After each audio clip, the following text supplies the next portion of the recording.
Good evening. This is Redwood Wonk. My name is Eric Kirk. Dave Frank is here as well.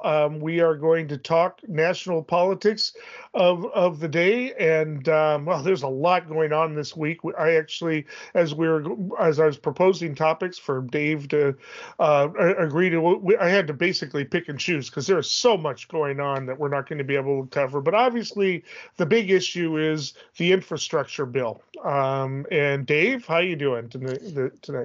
Good, thanks. I'm glad we're here again this week. There's an awful lot, like you said, as usual, but more so this week than usual. So yeah, this will be fun.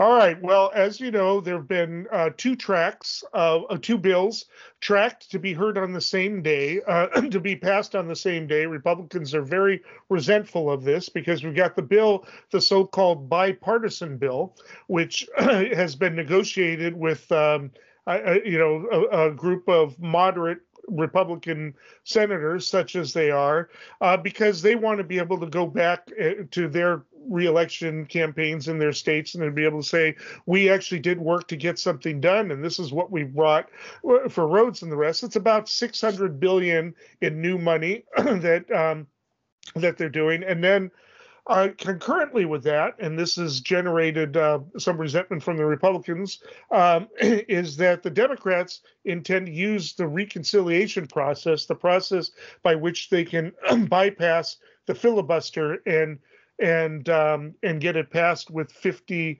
votes.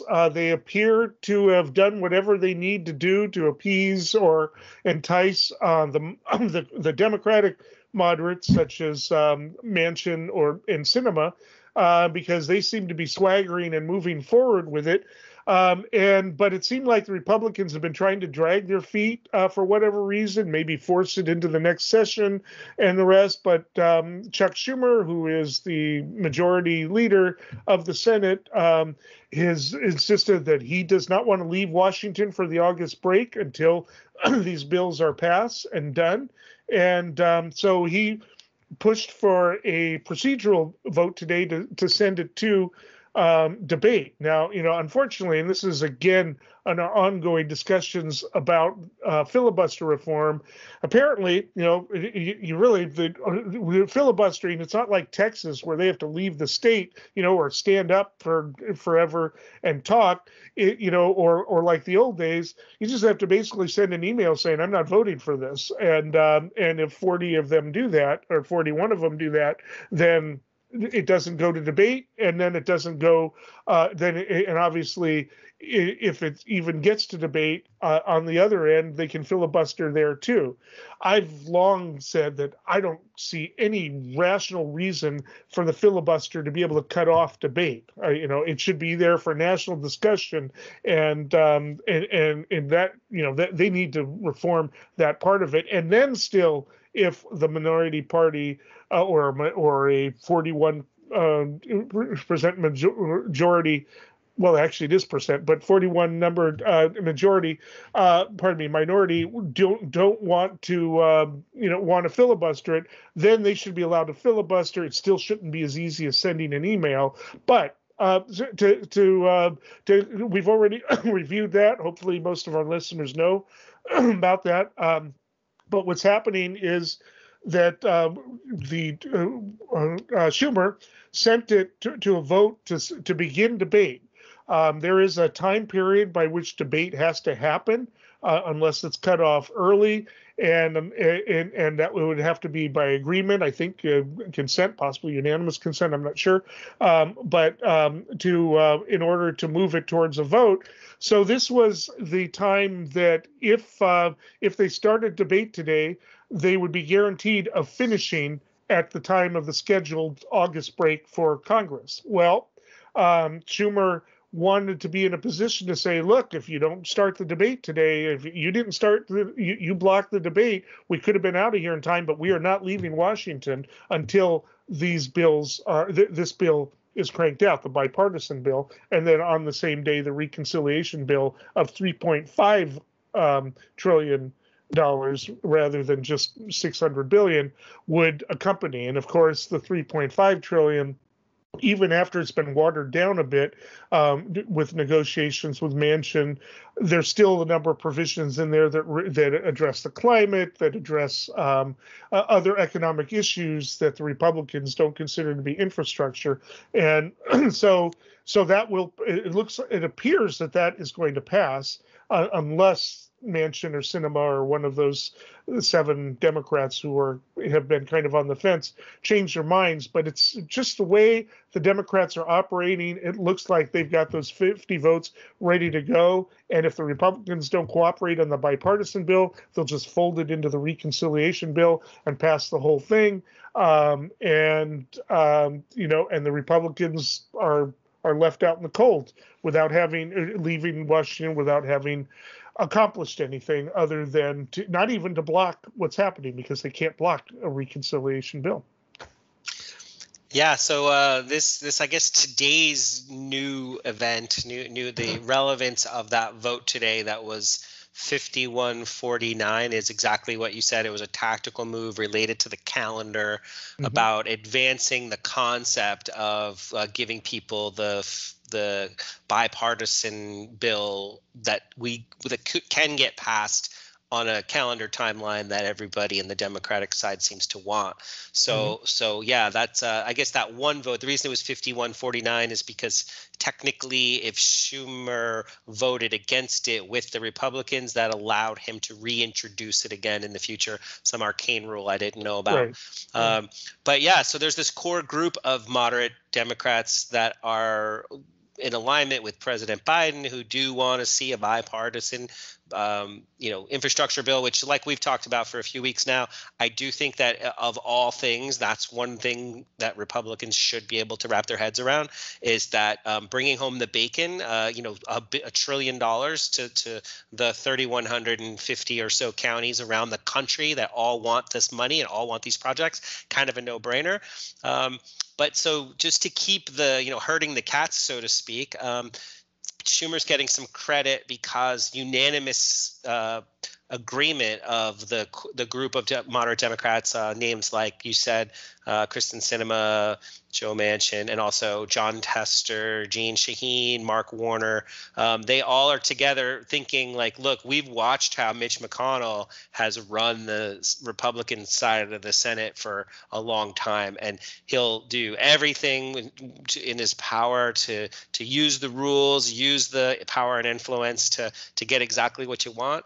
And so Schumer in this instance is getting credit, I think, rightfully so, for kind of moving this forward and, like you said, not letting the Republicans kind of run out the clock to undermine this. Right. And it appears that the Republicans have responded, because they're promising to have the thing cranked out by Monday. They were making no timeline promises. So whatever calculation Schumer has made that puts the Republicans on the defensive here seems to be playing out. And the fact that Lindsey Graham is now threatening to leave Washington, it just is on this, and McConnell being frustrated and saying he's not going to lift the debt limit or whatever, agreed to do that, but there's ways around that. It does seem like the Republicans have lost this round. We'll see. We haven't seen it yet. We'll see what happens. There might be other twists and turns on this, but. Yeah. So the other piece of this is, like you said, that I didn't comment on yet, is there's this $3.5 trillion side that is going to conceivably be passed through reconciliation versus this $1.2 trillion that is going to be bipartisan. And I think that to keep, I always talk about the team building aspect and the party line defense of each party, but in this case, the Republican Party loves to, it's in their best interest, and it's one of their tactics to say, hey, we might not push this forward because of that huge $3.5 trillion thing you guys are working on. But in fact, it's in their best interest to move their side of this forward, which could play out well for the folks who want both to show up on Biden's desk at the same time. Yeah. And that's how it's going to go down. So we'll see what happens. a lot will probably happen, before we're on here again. Lots probably going to happen just right in the next week, and then we'll probably know by first week of August where this is headed. But it really does look like the Democrats are going to get the 3.5 billion, as well as the 3.5 trillion, as well as the 600 billion through complaints about inflation from the Republicans and the rest, but we'll talk about that another time. And with that, we'll move on to the next topic. Okay, January 6th committee. I made a prediction last week that at first went sour, but looks like it's actually going to hold up. We'll see. As you know, the Republicans were invited to appoint 5 of the, I think, 13 committee members on the investigatory committee. Of course, the Republicans basically filibustered to pass on a bipartisan committee. I've argued that was a serious mistake on their part, done only because Trump insisted on it, and he's basically got a stranglehold on the party right now, which I'm sure a lot of the Republicans resent. Well, now McCarthy, who is the minority leader in the House, was going to be allowed to nominate 5 people, and he did nominate 5 of them. 3 of them who had voted to approve the Electoral College results in Arizona and Pennsylvania. 2 who voted to oppose it, Jim Banks and Jim Jordan, who's just been absolutely probably Trump's biggest sycophant from the point of view of the Democrats. And basically Pelosi had reserved the right to veto and said no. We're not allowing them, especially not Jim Jordan, who we could talk about his behavior during the impeachment hearings, the rest. He asks a question and then will not let the person answer. He does this over and over again. I don't know why the chairman of the stuff won't turn his microphone off when he does that, let him have to yell. But that's what's been happening. And they just, Pelosi said no, especially not him, but also not Banks. We want people who believe that this was a democratic process that was being interfered with. McCarthy then pulls all 5. That was my prediction, was that he wasn't going to submit five members. So, and basically he's threatening anybody who accepts a nomination from Pelosi that they're going to lose all of their committee places, and basically looking to punish anybody who does that. Of course, Lynn Cheney, she's already appointed to the commission, and she doesn't seem to care. I think she's just figuring again, I've said this, on her way out anyway, probably not going to be able to win the nomination in the primaries in Wyoming. We'll see. I don't know. If she does, that's going to be a real problem for the Republicans, but she doesn't see it. She's already lost her position, her committee head position, and I don't think she really cares if she loses the other committee positions, but she's basically told them, pound sand, I'm doing this. This was an attempt to break, to thwart democracy. Whatever else we think about her, and they keep trying to make me like her. The Republicans keep trying to make me like Lynn Cheney. I just have to remember all of the other policies and the mega death that her father was partly responsible for. I mean, it is really hard, but they want to make me like her. Really hard to do. One last thing before I go to you is there was an interaction that got revealed in a book last week that on the day that the insurrection happened, apparently Jim Jordan made this incredibly condescending statement saying, "Let's help the ladies out," and offered to take her arm. And she basically told them to back off, said, "You effing started this." And told them to get away from her. She's pretty, I mean, of course her life was in danger at that moment, or at least it seemed that way. There's a lot of debate about that as to whether it was quote unquote that serious. They were just tourists or whatever. But anyway, she seems pretty amped up about it, and that is revived. And the Republicans are wanting her to be punished. She's already been punished as much as they can punish her. They want her to switch to being a Democrat. They can't force that. So anyway, Dave. Yeah. So part of this is I think that the Republicans don't really have, I mean, you could say they have a choice, but to a certain extent, they can't leave those seats vacant. And I think they had to do something. So McCarthy in particular decided that three highly partisan people would be representative, two sort of, unknowns who give some degree of moderation or balance, whatever that means, to the folks that he appoints to this committee, and then of course Liz Cheney. So like you pointed out the really sizzling part that with Jim Jordan and Cheney on the same team, on the same panel, like in the same process, that they are you know very, very, there's a ton of animosity, let's say that. Yes. She refers to him as like that effing guy, that SOB, Right. like she can't even contain, not that she can't, she chooses not to contain her condemnation of him and his role. So I think that big picture is it's going to be like a hockey game with elbows and board checks and Jim Jordan style. Like that's how he rolls. Yeah. It's going to be pretty interesting. But I think that the leadership of the committee and the process will answer those key questions. Like, for example, who knew what and when, who got people in, who brought people into the White House, into the Capitol building, showed the maps of the tunnels, showed the maps of where the Democratic leaders' offices are. Yeah. And it's going to implicate possibly some of the people right there on the Republican side. So it could turn into some serious fireworks. On top of it, McCarthy's probably going to have to testify about his conversation with Trump, which he doesn't want to do.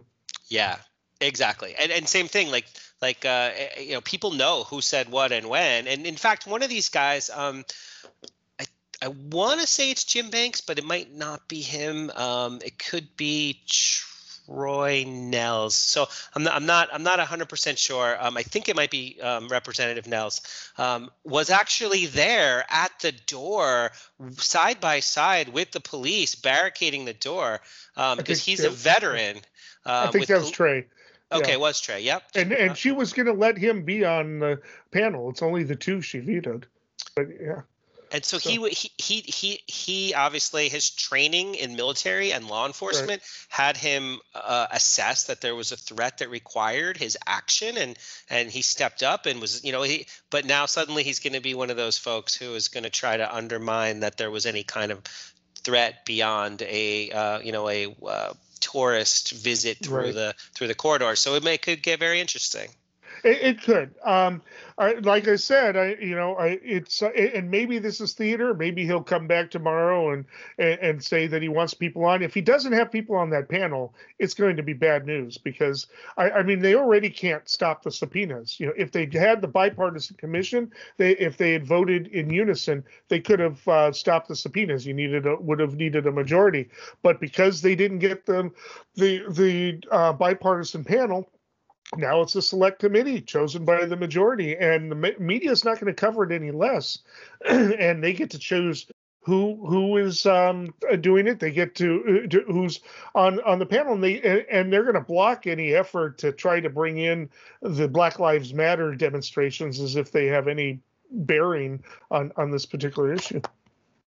Yeah, because obviously their two issues are not related at all. There's no reason for if Republicans go down the road of trying to distract or obfuscate the purpose of the committee. I think that's relatively easy to block. At least I would hope it would be. It is. Yeah. Yeah. She'll shut it down. Whereas if they had the bipartisan one, they might be able to try to finesse it. But it has nothing to do with it. This is a totally separate from demonstrations, however you view those demonstrations. Yeah, and my last thought on this is that they're talking about starting off by calling the witnesses who were police officers, and so there's going to be a baseline of rationality and seriousness about. Hey, this is the body camera. You were there. What did you see? And then they're just, they're going to establish the environment. They're going to establish the temperament. And then I think that this is just my guess that they're going to then pivot to, okay, well, what kind of communications were going on with whom and when? Yeah. All right. Well, I mean, again, there's going to be plenty more about that in the near future. I'm going to stick by my prediction, though. I think it's going to be all Democrats and Cheney, but we'll see. I think that's a mistake, but I think they have no choice because of the pressure on them from the Trump faction. So that takes us to the next topic. I, Richard Billhouse Nixon, do solemnly swear.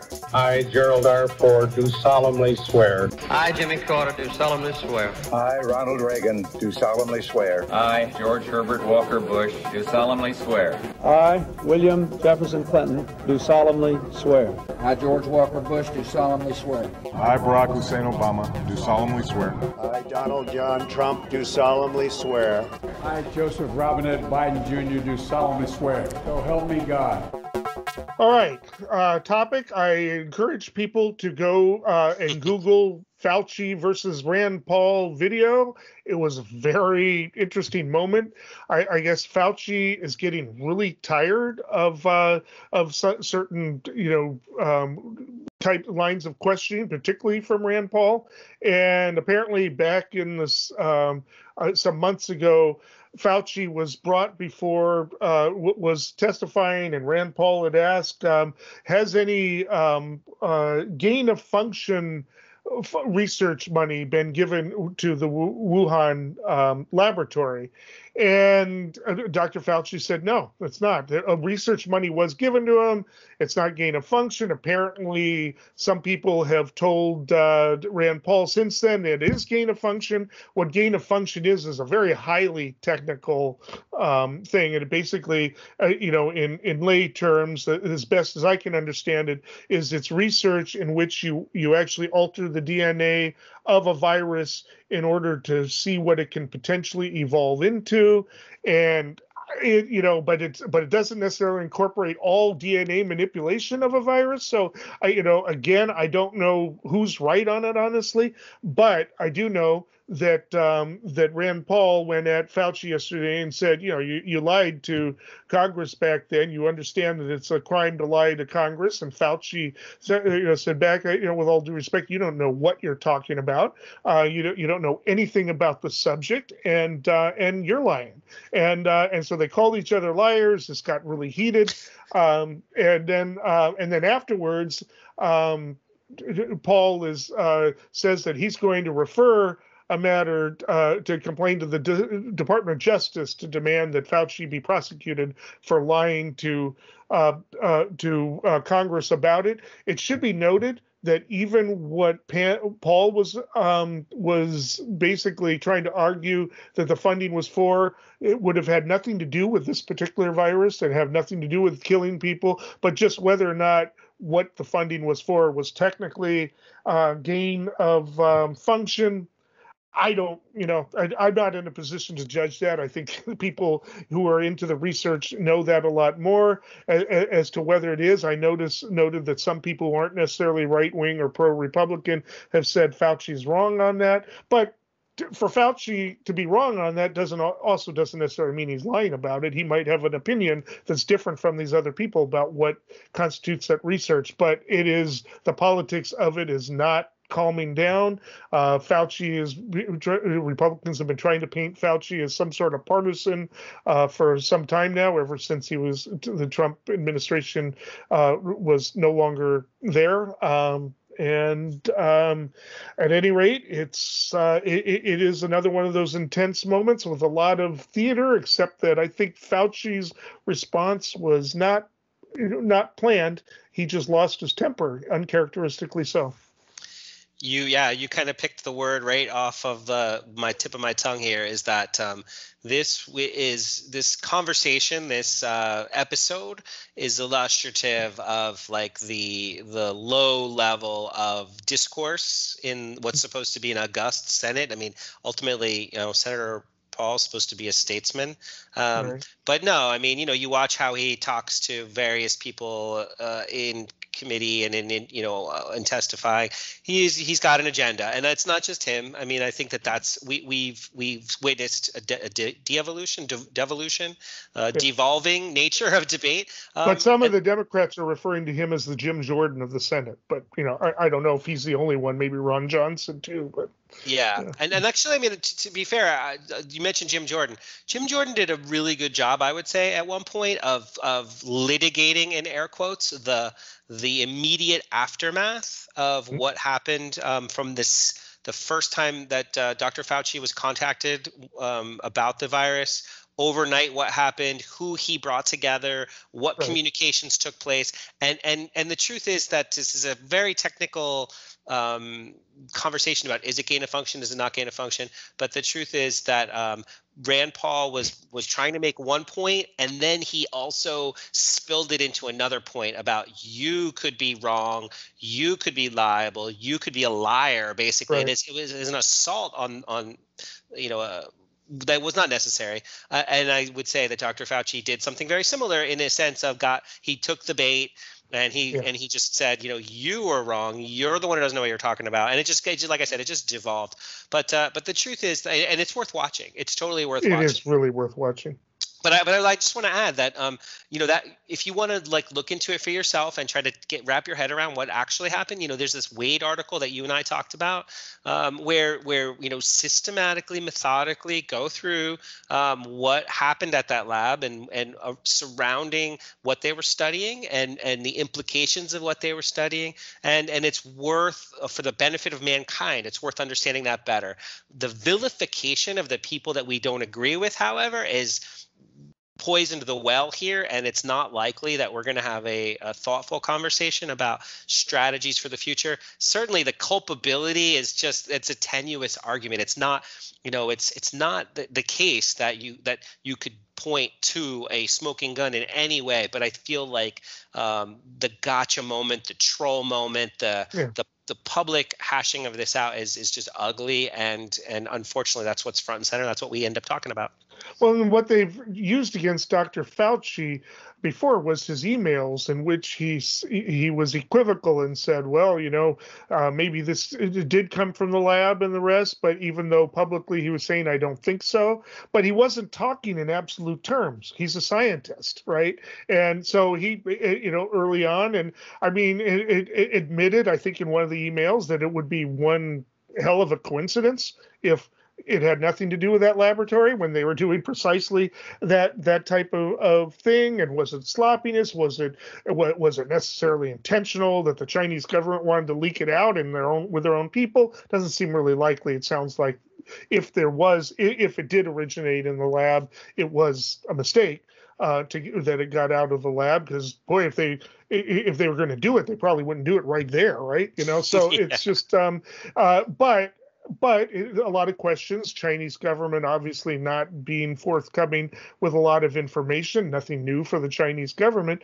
But, and then wanting to try to tie American funding of that particular lab, because apparently it's a pretty renowned lab, to this. And Paul himself admitted that the funding didn't have anything to do with this particular virus. He admitted that. So it's sort of like, what are we arguing about here? Right. Yeah. It's just that he supposedly lied about something that he had no reason to lie about then, because everybody knew that funding went to the Wuhan. There wasn't any denial of that. It's just a question of whether he lied about it being gain of function. And I've tried to read several explanations of gain of function.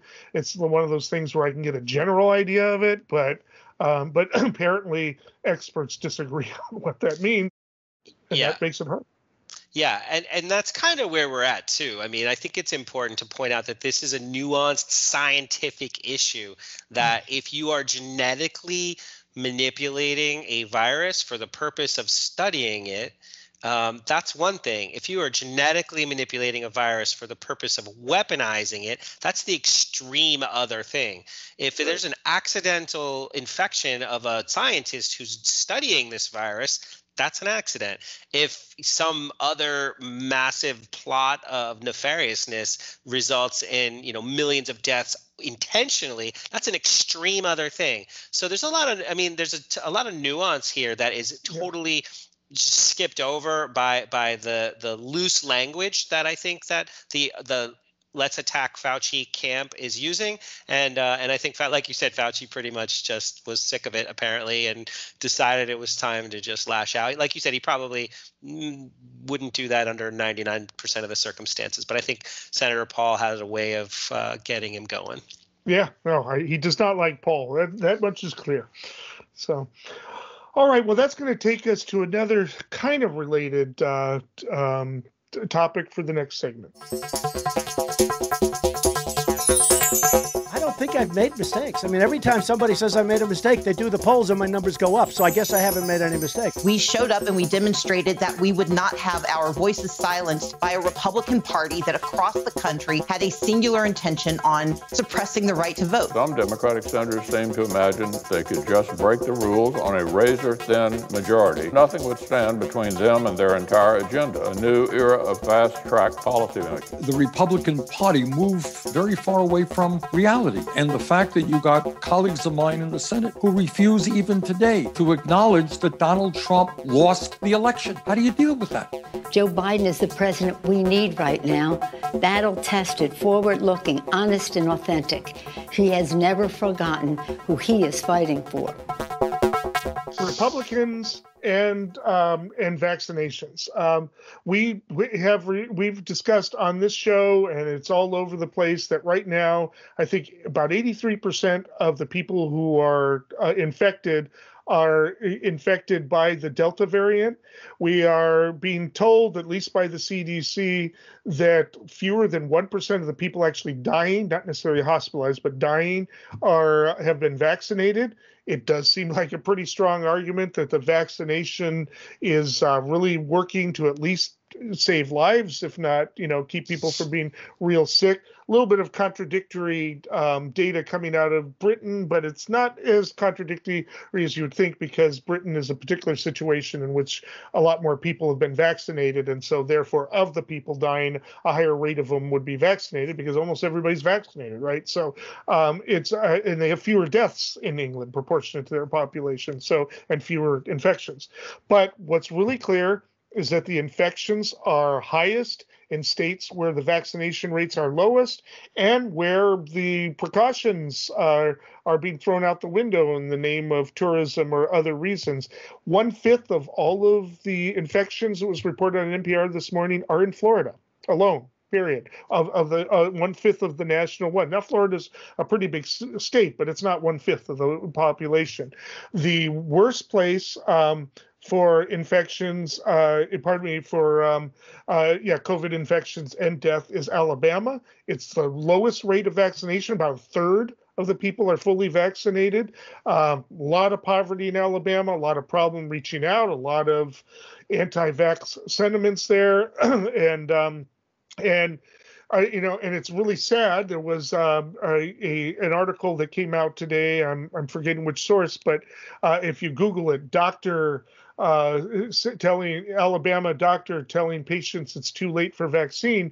People are on their deathbed. Young people are on their deathbed, dying of the vaccine, begging her for the vaccine, and she has to hold her hand and look them in the eyes and say, "I'm sorry, it's too late. You needed to do this beforehand," real sad story there. And I wish people sort of I'm in the sort of progressive camp, wouldn't start trotting out stuff about Darwin awards and stuff like that, because it's really a serious matter and it's really something that we need to understand.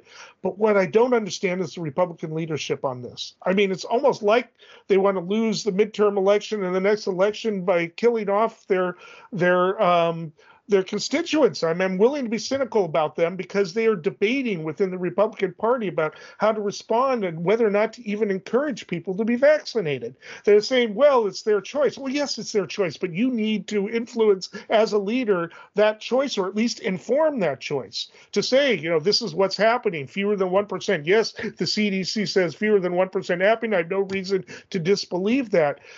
But even Trump is who has been vaccinated, but most of the supporters think that's fake news because he hasn't confirmed it. When his daughter got vaccinated and did a tweet about it, she was the Trump supporters tore into her as a sellout of some sort.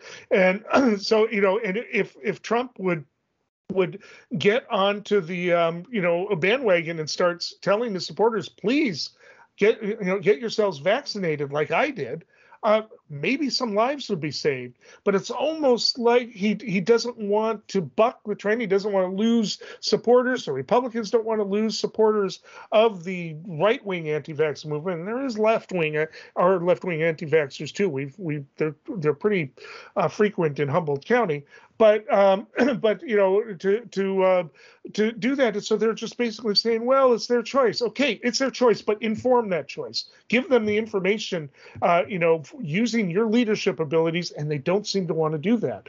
And the result is that it's the red states that are being hit hardest by COVID. It's going up everywhere, but it's really hitting hard in red states and red areas of blue states. Yeah, I mean, the bottom line is, like you said, in the 99th percentile of people who are getting hospitalized and dying are unvaccinated. So really, this is about, like you said, the politics of vaccination here.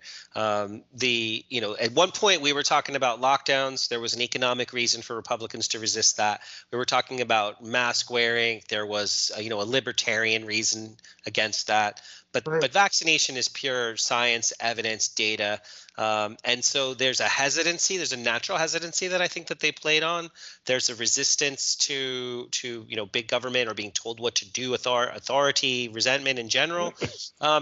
But there is so that said, yes, like you said, the top states that are getting affected are Republican led.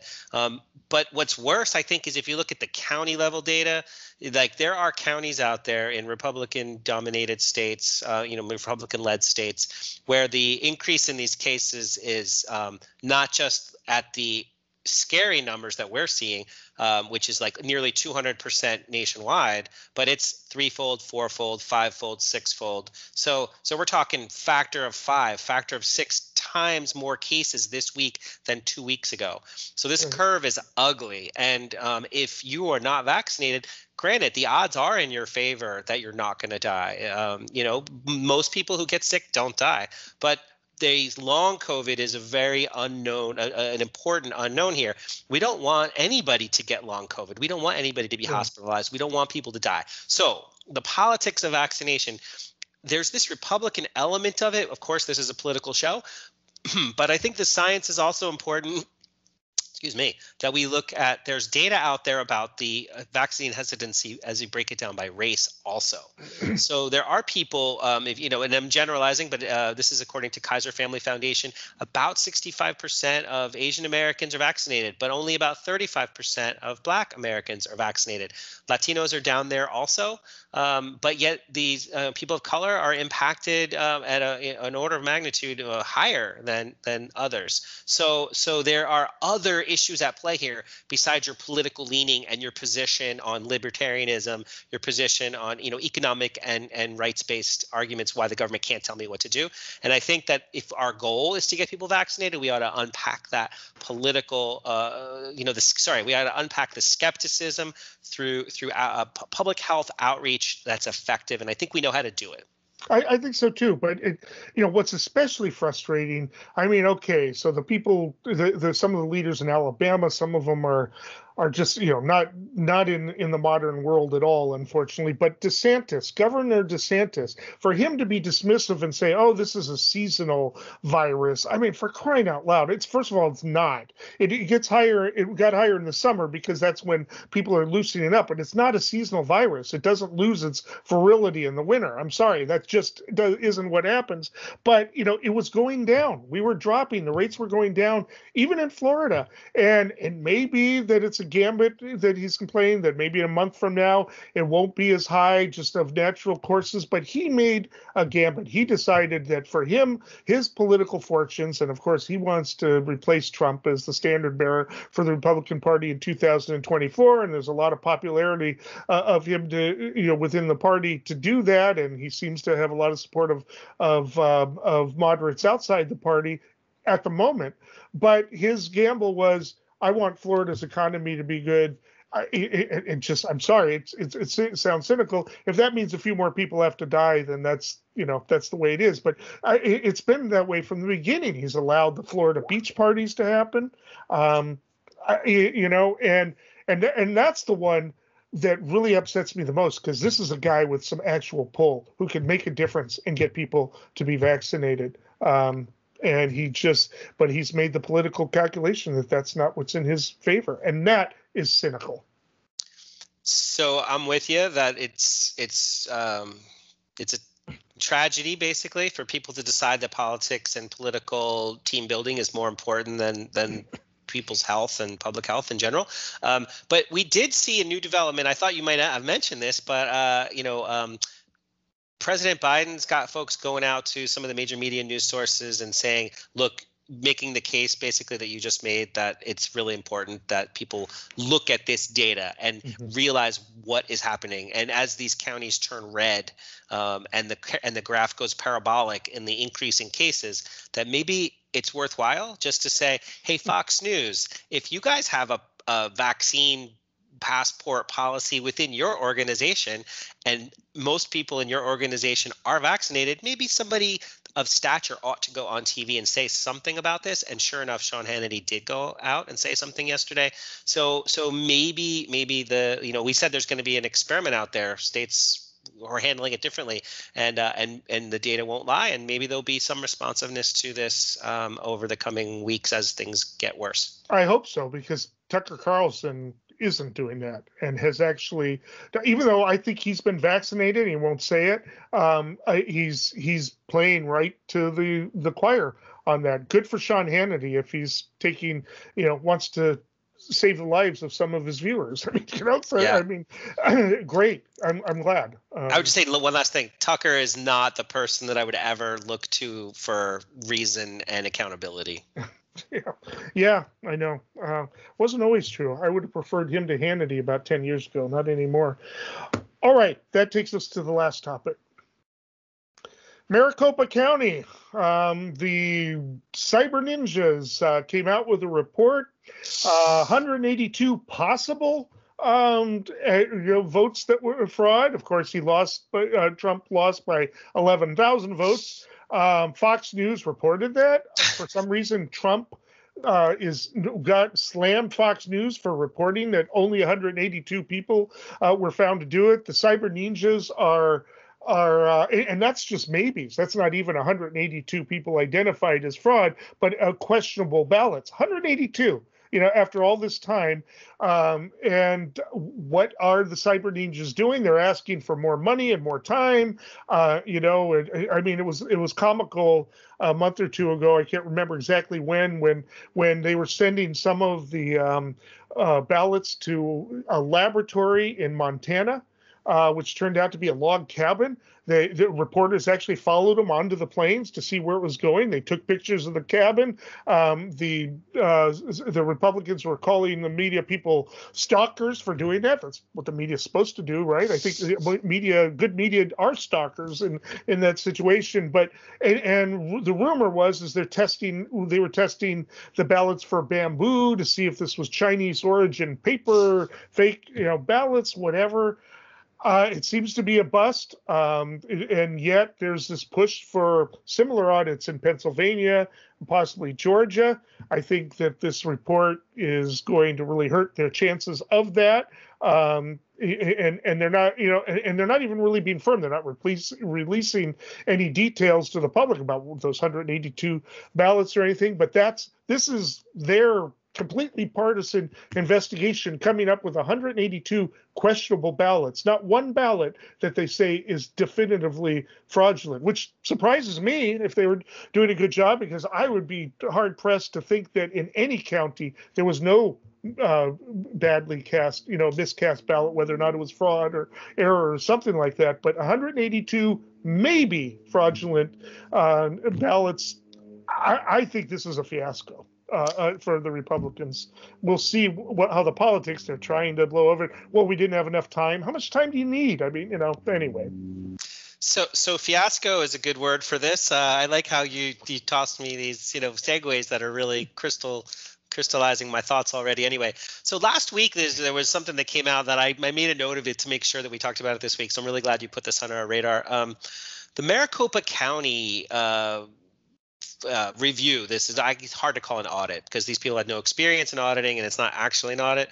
The Cyber Ninja CEO, his name is Doug Logan. He came out with a press release on Thursday last week after you and I spoke, talking about over 74,000 ballots that were not.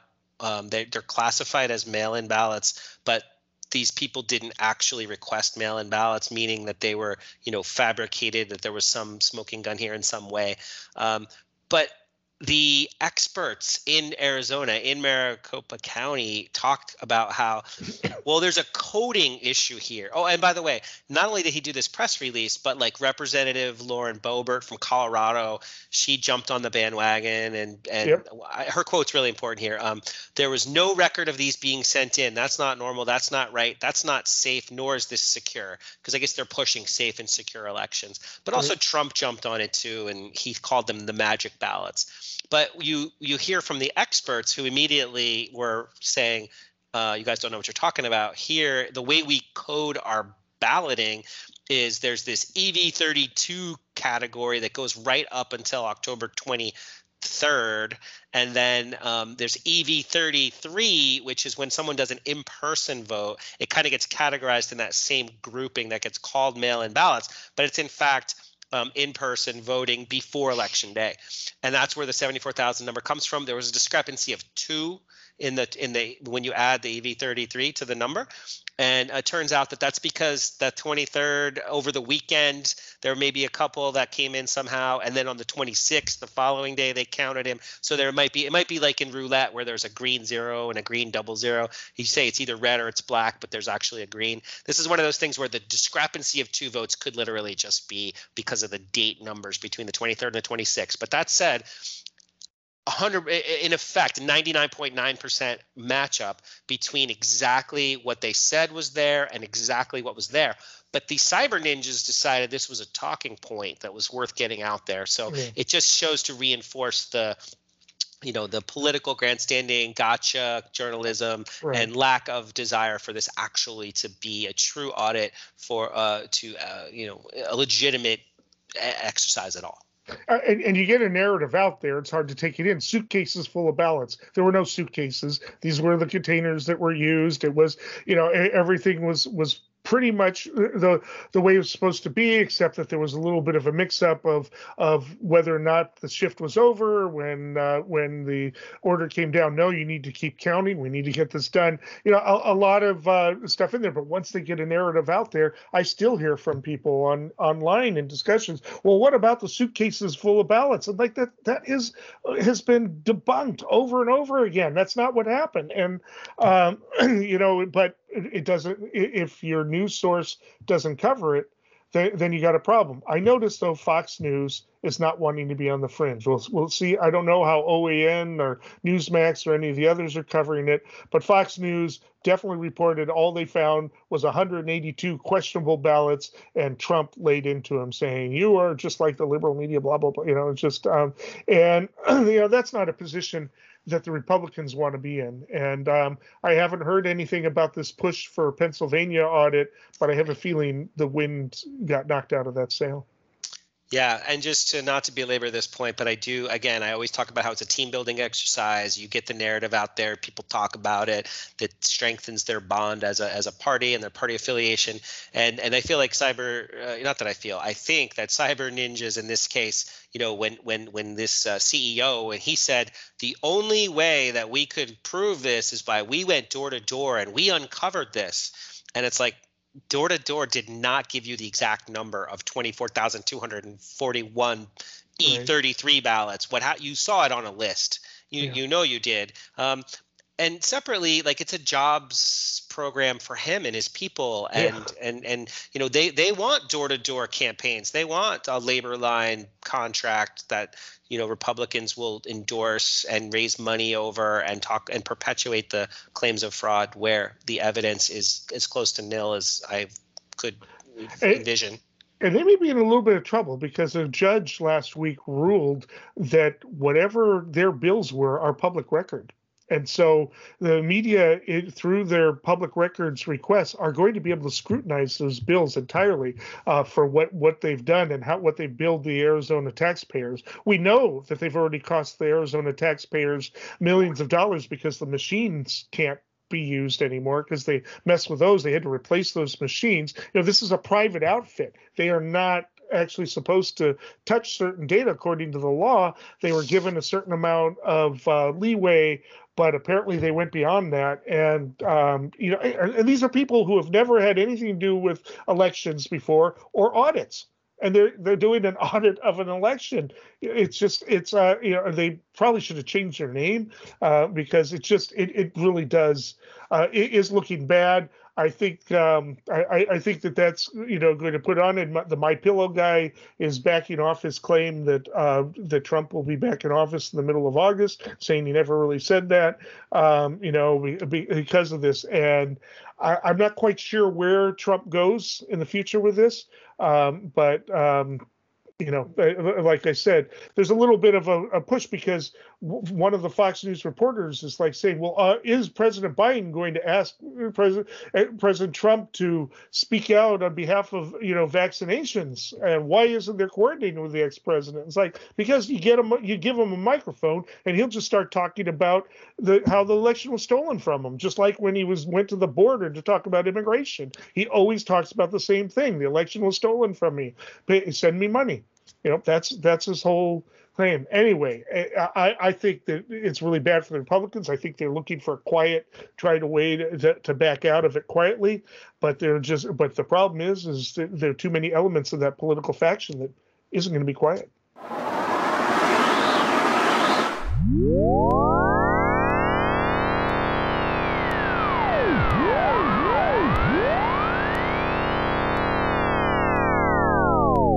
Okay, predictions, Dave.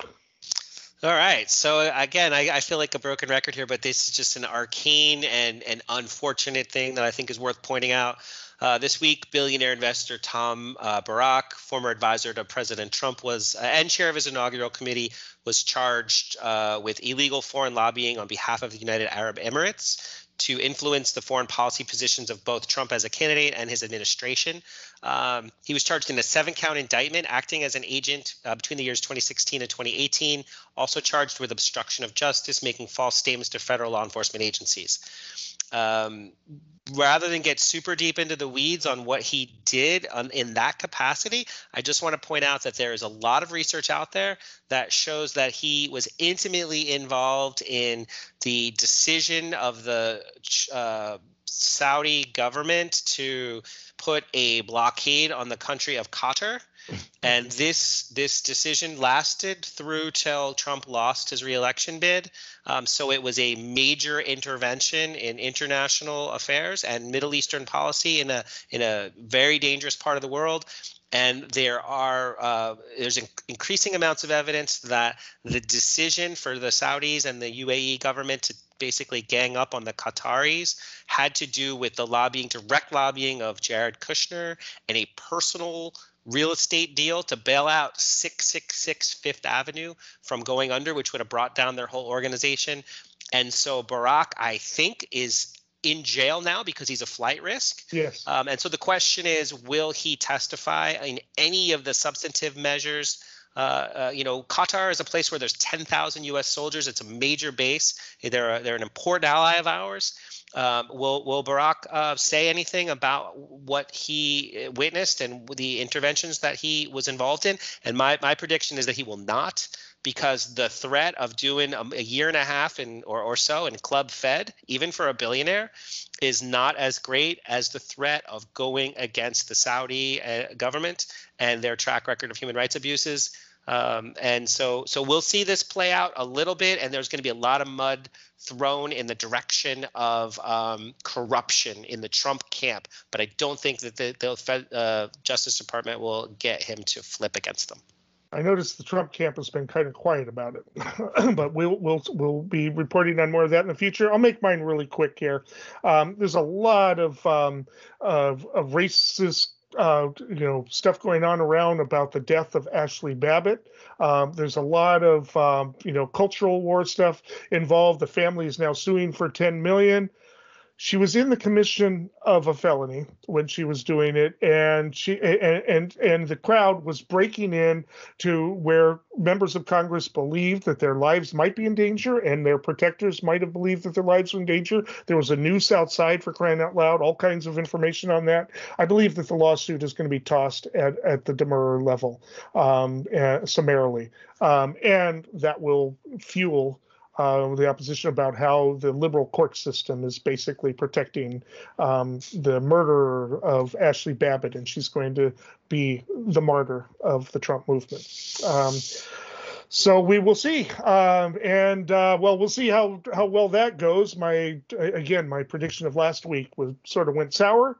Maybe coming back in, but we'll see in the long run whether it holds about the committee and the Republicans on it or not being on it.